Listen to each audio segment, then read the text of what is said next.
The Bucs take on Washington, 1 p.m. Eastern kickoff this Sunday.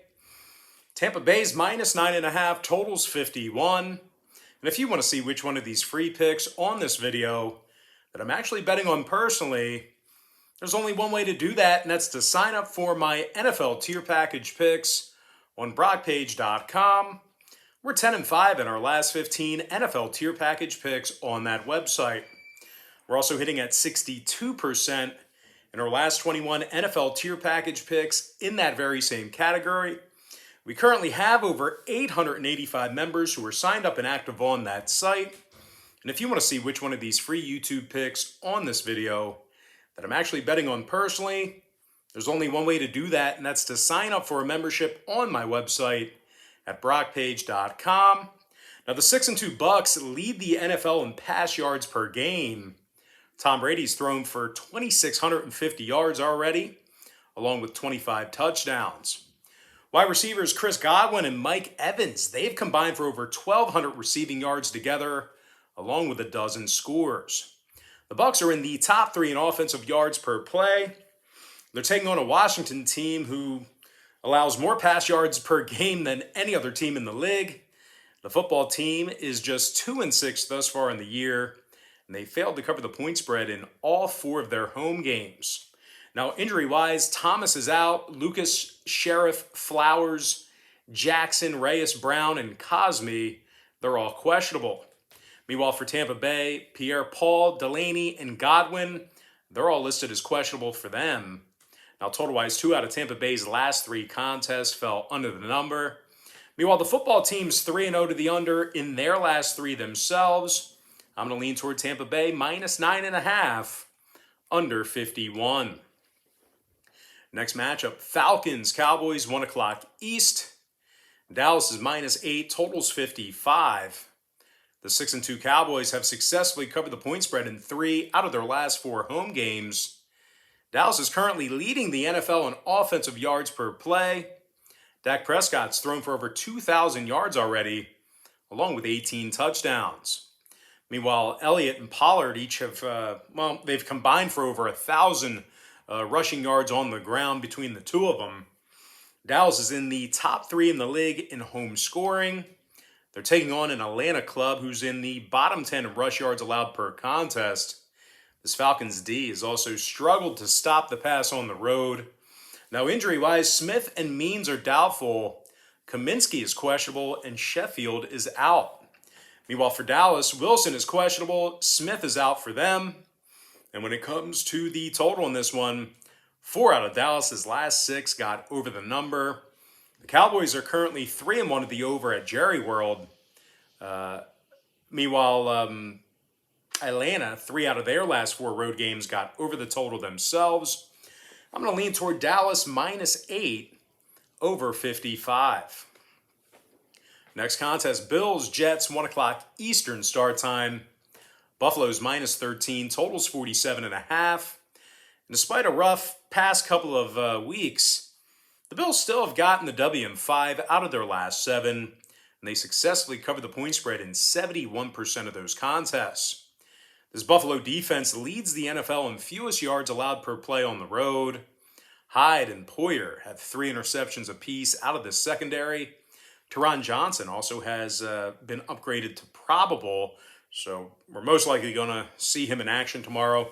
He's got 40 tackles and 5 PBUs for Buffalo. The Bills are a top 3 pass defense on the road. Now, they're taking on a Jets team who scores fewer points per contest at home than any other team in the NFL. The Jets are also dead last in the league in first quarter scoring. Now, injury-wise, Coleman, Lawson, Davis, and White are questionable. Meanwhile, for Buffalo, Edmonds is out. Johnson, Moss, and Brown are questionable. Now, total-wise, Buffalo's last 2 straight fell under the number, 5-3 to the under for the entire season. I'm going to lean toward Buffalo minus 13, under 47.5. Next contest, Jags, Colts, 1 o'clock East. Indianapolis is minus 11, totals 47.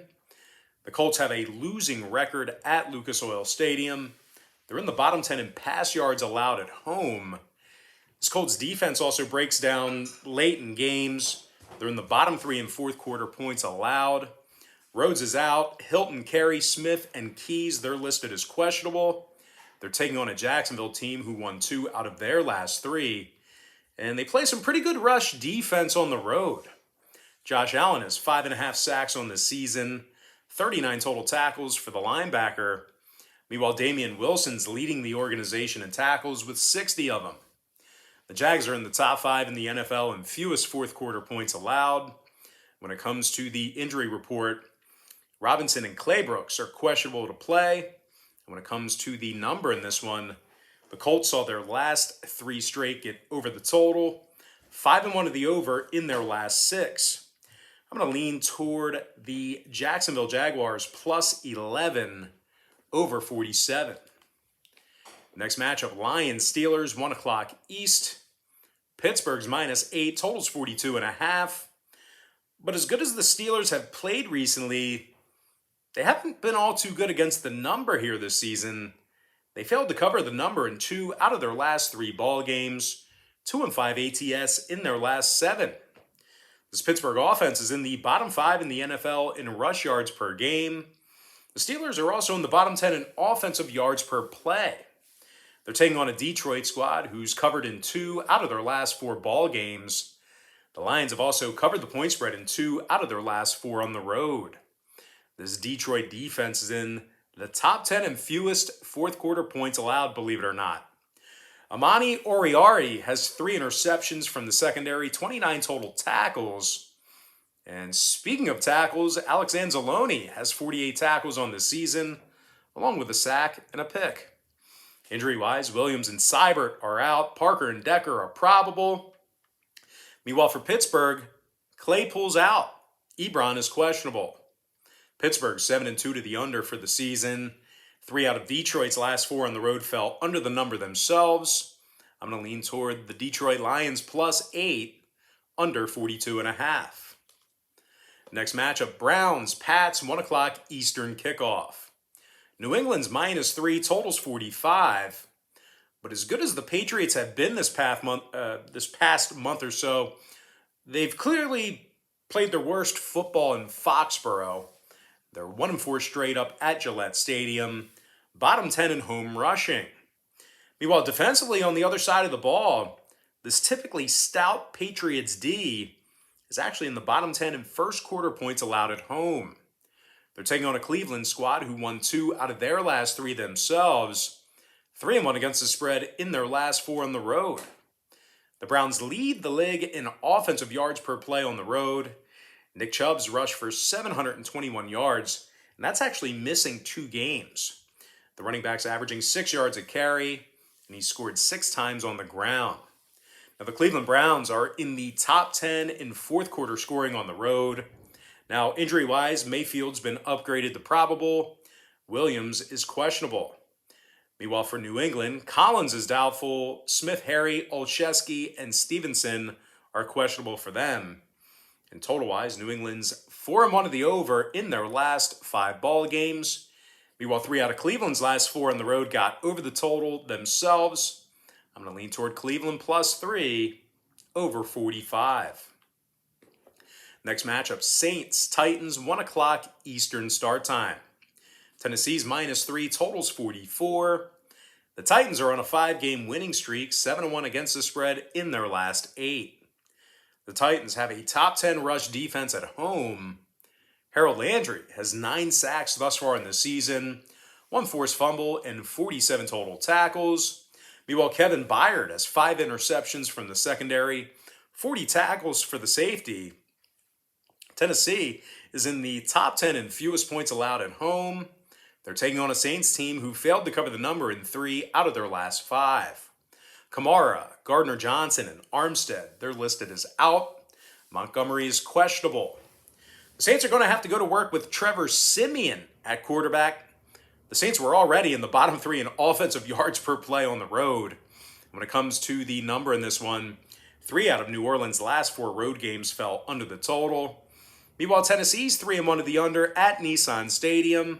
I'm going to lean toward the Tennessee Titans -3, under 44.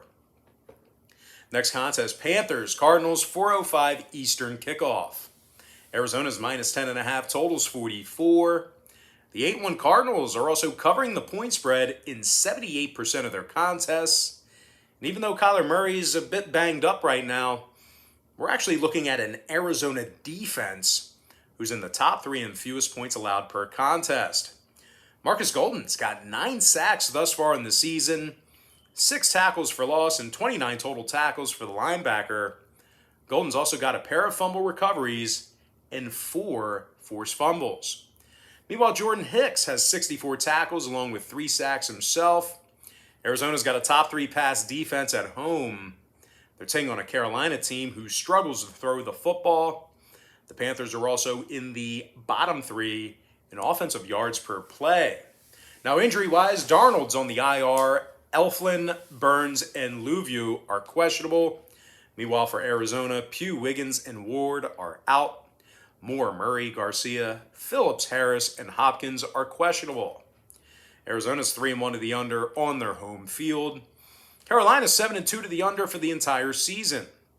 I'm going to lean toward Arizona minus 10.5, under 44. Next matchup, Vikings, Chargers, 4:05 Eastern start time. The LA Chargers are minus 3, totals 53.5. LA's in the top 3 in offensive yards per play at home.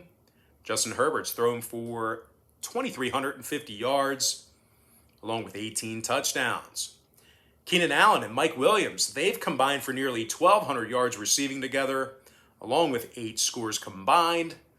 The Chargers have a top 5 pass offense. They're taking on a Minnesota team who finds creative ways to lose football games. Minnesota's lost 3 out of their last 4 on the road. And defensively, they're in the bottom 10 in defensive yards per play away from home. This Viking defense has really struggled to stop the run as well. When it comes to the injury report, Anthony Barr is out. Cook and Breeland are questionable. Meanwhile, for the Chargers, Allen, Davis, Jackson, and Adderley, they're all listed as questionable as well. Now, 2 out of Minnesota's last 3 contests got over the line. Meanwhile, 3 out of the Chargers' last 4 got over the number themselves. I'm going to go ahead and lean toward the LA Chargers minus 3 over 53.5. Next contest, Eagles, Broncos, 4:25 Eastern kickoff. Denver's minus 1.5, totals 45.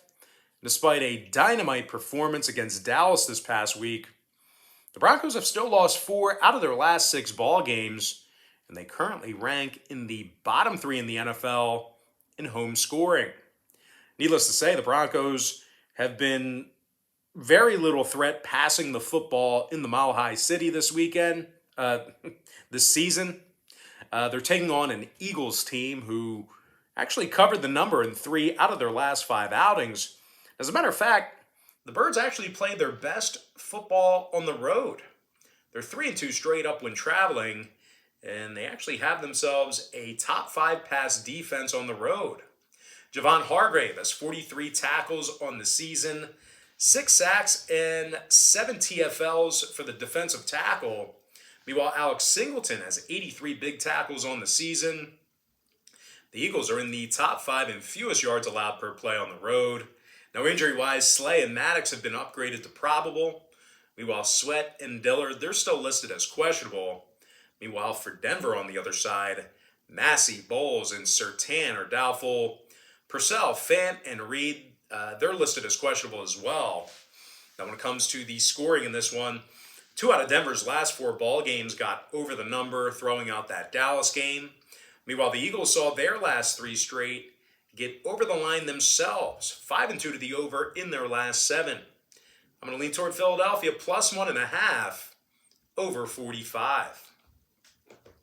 Next game, Seahawks, Packers, 4:25 Eastern start time. Green Bay is minus 3, totals 50.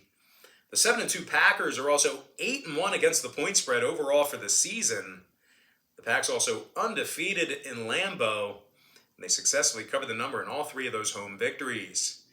And although the silly sports media will fixate on Aaron Rodgers' vaccine status, it's actually this Green Bay defense that's really risen to the occasion. The Pack's leading the NFL in fewest home points allowed. They've been very good on the frozen tundra. Well, not quite frozen yet, but you get the point. Devondre Campbell, he's got 83 tackles on the year, a couple of picks, and 3 TFLs for the linebacker. Meanwhile, safety Adrian Amos has an interception, 3 PBUs, and 56 total tackles out of the secondary. Green Bay leads the NFL in fewest third-quarter points allowed at home. They're taking on a Seattle team who's got Russell Wilson back with a sore finger. The Hawks also have a defense who's dead last in defensive time of possession, and they've had a pretty tough time defending the pass. That's a bad recipe going up against Aaron Rodgers. Matter of fact, the Seahawks are in the bottom 3 in the league in pass yards allowed per game. Now, injury-wise, Woods, Reed, Barton, and Eskridge are questionable. Blair is out. Meanwhile, for Green Bay, Bakhtiari, Clark, Kike, Daphne, and Stokes, they're all listed as questionable. When it comes to the number in this one, Green Bay is 7-2 to the under for the whole season. Seattle's 7-1 to the under for the whole year themselves. Give me Green Bay -3, under 50. Next and final matchup for Sunday's action. Chiefs-Raiders, 8:20 Eastern start time. Kansas City's -3, totals 52. The Chiefs are one of the worst covering teams in football. They failed to cover in their last 3 straight, 2-7 ATS in their last 9. The Chiefs have also struggled defensively on the road. They're in the bottom 5 in yards allowed per play when traveling. They're taking on a Vegas team who won 2 out of their last 3.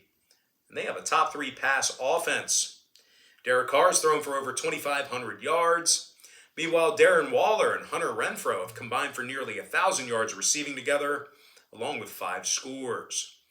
The Raiders are in the top 10 in offensive yards per play. Now, when it comes to the injury report, Kwiatkowski, Robertson, and Gillespie are out. Nixon and Jackson are questionable. Meanwhile, for Kansas City, Remmers and Niang are out. Saunders, Edwards-Helaire, and Snead, they're listed as questionable. Now, total-wise, 2 out of KC's last 4 road games got over the number. Meanwhile, the Raiders are 3-1 to the over on their home field. I'm going to lean toward Las Vegas, +3, over 52. And with that, guys, now it's time for our quick pick recap. Powered to you by my website at brockpage.com, where we are 10-5 in our last 15 NFL tier package picks. I like Tampa Bay -9.5, under 51. Dallas -8, over 55. Give me Buffalo -13, under 47.5. Jacksonville +11, over 47. Detroit +8, under 42.5. Cleveland +3, over 45. Give me Tennessee -3, under 44. I like Arizona -10.5, under 44 points. LA Chargers -3, over 53.5. Philadelphia +1.5, over 45. Green Bay -3, under 50 points. And before I give you my next and final free pick for the video, one final reminder that we are 10-5 in our last 15 NFL tier package picks on brockpage.com. We're also hitting at 62% in our last 21 NFL tier package picks on that very same website. I like the Las Vegas Raiders +3, over 52. And with that, guys, now it's time for our shout out of the day. And that's going to go to Rico Langston, who said the other day, "Let's go, Big Brock." All right, guys, that's going to do it for me. Don't forget to check me out on Brockpage. I like that, Rico. That's a good comment, Rico. I like that a lot. Anyway, guys, that's going to do it for me. Don't forget to check me out on Brockpage.com. Now, if you guys do end up getting a membership here today on that website, just keep in mind, you're going to get billed the day you sign up and then the first of every month following that. So if you do end up getting a membership here today on that website, you're going to get access to those picks all the way through the end of November. I always tell folks in every single video, the earlier in the month you sign up, the better. But most importantly, guys, got to thank you for joining me right here on YouTube. I really hope you enjoyed all this great free content, all this great free information. And with that said, guys, happy Saturday to you. Best of luck to you. And I look forward to seeing you later on today on my website at brockpage.com.